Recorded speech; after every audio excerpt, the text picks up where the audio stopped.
Ngatho nĩ ũndũ wa gũcoka, andũ nĩ matigwo na ciũria nyingĩ makĩũrania kana kũrĩ mũthako ũrathakwo nĩ Tata SC na Triza, na ũũ nĩ thutha wa erĩ acio kuonekana hamwe even after Tata SC gũkorwo akiuga we ndoĩ kũrĩa Triza arĩ, even claiming she left her home without even saying goodbye. Triza hamwe na Karangũ na Tata SC maronekanire makenanĩire, atatũ aya maronekanire matakĩrĩ ona ũru even performing together, ũndũ ũratigire andũ makĩrĩ na ciũria nyingĩ mũno ciĩgiĩ njatũkano ya Tata SC na Triza. Oroho Karangũ nĩ arakorirwo akiumbũrania atĩ thutha wao gũkorwo makĩiga thayũ na Triza, they are not living together, kuona Karangũ nĩ arakorirwo agĩ-congratulate Triza nĩ ũndũ wa her bold move ya gũkorwo akĩikaria. Triza arakorirwo agĩ-share mbica ici akĩonania her new home, nyũmba ĩno ĩronekana ĩkĩrĩ ng'emu mũno, confirming atĩ despite kũiga thayũ na Karangũ, we ndanacoka kwa ng'ombe and she is now living on her own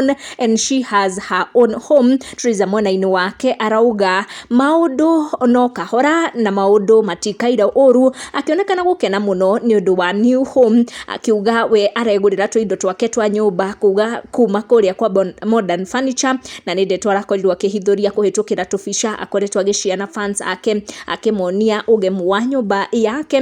Tũgĩthiĩ na mbere na kwaranĩria gũkũ nenda-inĩ, ũka make sure nĩ ũra turn on your notification, ũga subscribe nĩguo ndũkahĩtũkwo nĩ ndeto. Tũcemanie na wa next one.